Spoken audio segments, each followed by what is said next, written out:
On acquiesce, on nous répond, on disparaît dans la petite pièce du fond. C'est tout. Le froid qui monte en moi n'est pas mon froid. C'est celui qu'on attrape comme un microbe les moments d'inattention dans la foule des rues. Un froid sans orgueil, mais non sans cauchemar. Au fond, je n'ai ni faim ni soif, ni tout à fait froid. Ce soir, les vécus de la nuit ne m'ont pas épargné. La douleur, confidence d'une vie illicite, ou le rêve, mon rêve magiquement exigé, ou les cris de la nuit, cloches et cadavres entrechoqués, ou les bruits d'eau, ou les ponts sur la mince fuite de la vie tremblante, ou les gens qui mangent debout pour se sauver plus vite à la prochaine alerte, ou l'orgue à gicler son subtil parfum des vitrailles sur la diarrhée commune, ou les grilles fermées sur les coffres forts, fermées sur les clés des portes blindées. Voici la corne d'abandon et l'écluse vénale. Voici le contrat perméable et la mort du peuple du pleutre armé, et la mascarade obligée des bénédictions suaves.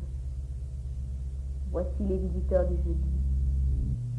Tout se passe comme si je sortais d'un miroir pour entrer dans une bulle de savon. Je suis seule à me draper dans le velours désuet de ma haine toxique. Je renonce, et le miroir réfléchit. Je renonce. Et la bulle de savon se ride, se déride, se refait, crève, se joue de ma torpeur. Je m'envole. Voici les projets à longue haleine putride. Voici la connaissance par les fissures et l'ombre striée. Voici le fer à repasser par là. Voici le feu sans lieu. Voici l'incendie vagabond. Voici l'autre et sa beuglante omniprésence. Voici ma rogne à tirer les marrons d'une brèche éteinte. Voici la pas de rien. Voici l'heure imbécile où l'on pleure. Voici le fleuve millénaire à cacher le bonheur dans son lit. Voici la façade bancroche des visages taillés. Voici le rêve tendu et inapaisable. Et douloureux. Voici mes mains tremblantes, pâles, seules. Voici la fin d'une parade. Voici l'homme, ou bien...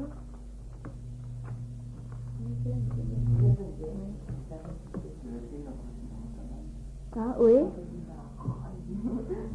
Attends, il faudrait que je te dise encore une fois.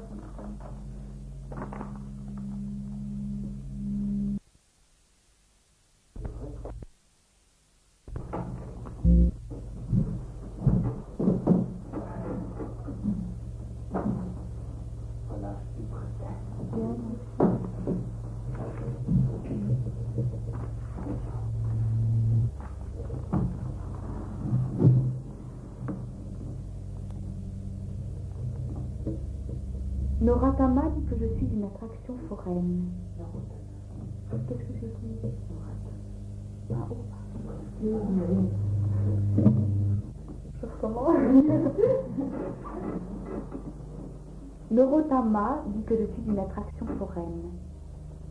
Peut-être parce que le subtil dévergondage de mes gestes semble cacher une immobilité solaire. Maintenant, il pleut sur les longues files en partance comme il pleut sur moi, comme il pleut sur Norotama, dont le semi-regard se resserre autour de mes attitudes. Norotama dit que ça n'a pas d'importance. Je bouge un peu pour faire tomber les cendres de ma mémoire brûlante. Je prends le fusil dont j'aurais besoin pour casser toutes les piques de la fête. Est-il trop tôt pour partir? Mais qui mieux que Norotama connaîtrait les pièges du départ? Il pleut. Norotama dit qu'il est trop tôt. Il y a trop de fleurs pour si peu de mortes, et trop toujours d'ombre pour si peu de nuit. Et Norotama ne croit plus à la vertu curative de la trahison. Norotama contrôle ses absences et ne dit rien. Je voudrais être autre, autre comme pour une noce, autre comme pour mon départ.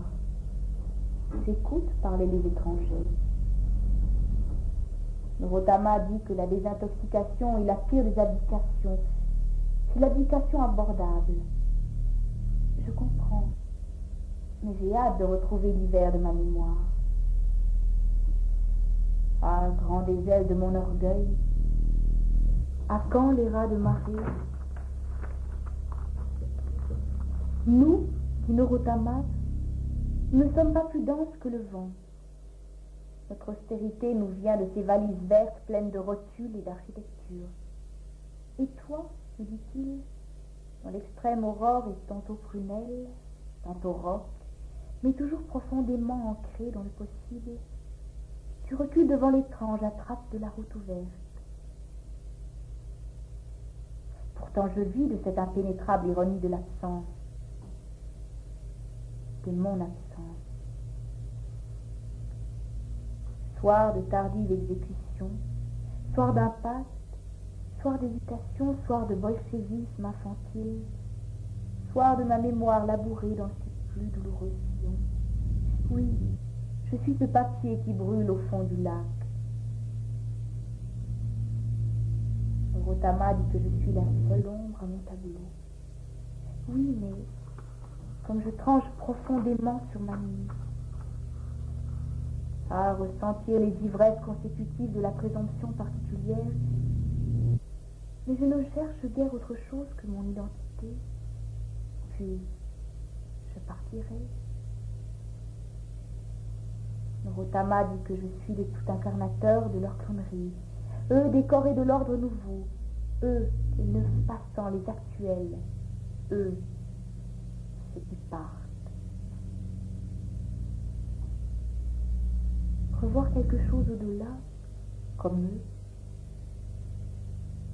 Et Norotama dit qu'ils sont glabres de toute impétuosité, qu'ils sont invraisemblables, qu'ils sont virtuellement déconfits. Je ne dis rien. J'hésite juste assez pour justifier une hérésie monumentale. Il reste les estocades de l'oubli, le loin en loin des éparses feuilles volantes, la légère incrustation des crimes plus beaux que nous. Norotama dit qu'il est plus tard que l'on pense, mais qu'il est encore trop tôt. Il pleut sur les longues files en partance. Je me souviens tout à coup de ma cruauté tissée dans le désœuvrement. Je retrouve ma haine acide et mon accent toxique. Ah, l'exquise solitude que cela engendre. Norotama dit que ma haine n'est que le bâtard de ma mémoire, mais je m'en moque. Je ne connais plus personne. Je regarde au loin, déjà plus loin que mon imagination, déjà parti. Ah, de mon plus austère crime, l'imperceptible dérision. Je guette mon départ, déjà plus rapace que limace, déjà si infidèle à mon socle. Si infidèle à mon socle. Norotama, buvons le vin aigre de ma stagnation, parce qu'un haut vol de nuances nous séparera bientôt. Mais pas encore. Norotama dit que je suis pudiquement absent de mon regard, mais c'est mon regard qui me suit. Moi, je suis là-bas quelque part au-delà de ma vacance, près des orangers, près du saulnier. Rien, plus rien. Et déjà quasiment mourant de ma mort de théâtre, j'exulte, peut-être par goût morbide des résurrections, mais peut-être aussi à cause de la lente et vaine gesticulation des plus perfides que moi. Norotama dit que je ne suis rien d'autre que mon testament.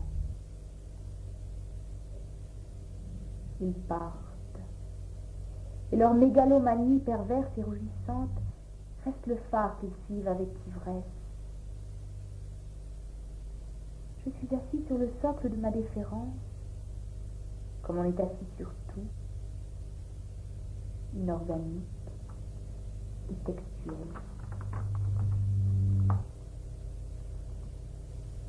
Peut-être aurait-il fallu la forme. N'importe quelle forme aurait mieux valu que ma triste manière informe. Mais quoi? Ne suis-je pas libre de me fuir? Où ai-je donc pêché ces avrils tardifs? Rota m'a dit que tout vaut mieux qu'une rumeur pauvre. La phrase idéale pour se taire. Je dis que je pars. Je dis que je me tais. Rota m'a dit que parler n'a aucune importance.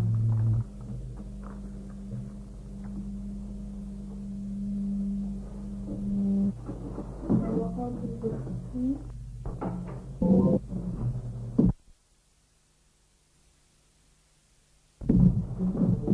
Non, c'est pas qu'il a... Mais comme tu veux, tu l'as absolument très tranquille.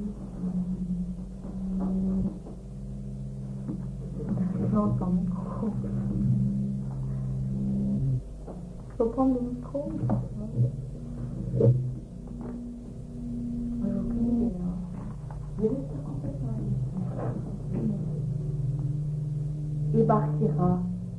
Ébarquera d'errance, la légune tertiaire Jume est en reine.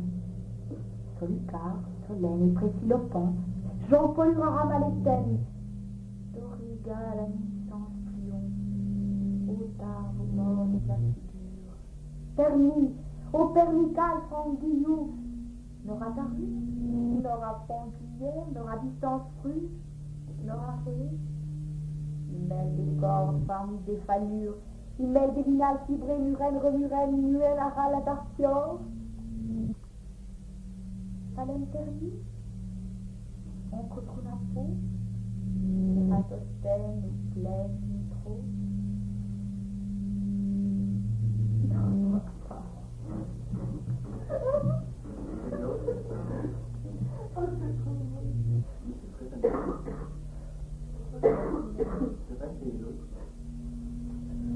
ça me fait joli, alors vraiment.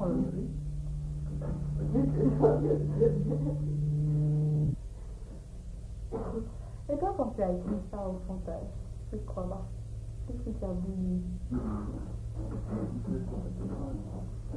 Ouais, mais que t'as pas écrit ça. T'as quand même voulu mettre il y a un. T'as quand même voulu mettre un centre, je sais pas moi.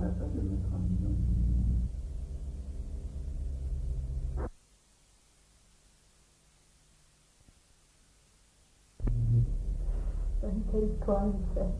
Toujours, il n'arrive pas.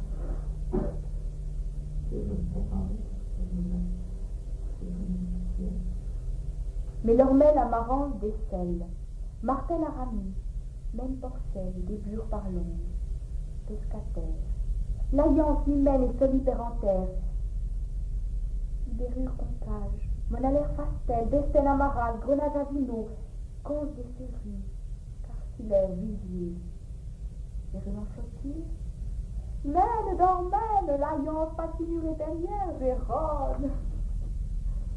Sa grande étrangle la verre, le mystère apérissure, l'arc et mystère que dans Calance, et forain, et martu, et tulor, et frodier, et persura le taillère, faire, Paris, et bon d'Orient, Cantinelle, Alès, Primanès, Carmaux, des carminissants, les ruères faillures, Carmassant, Vidose et Orinde, Cassier, des ratans limouses, des sans-ça, blancs.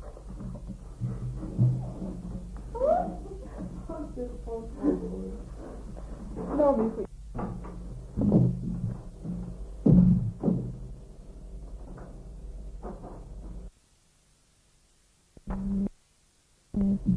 Embêtant ce micro.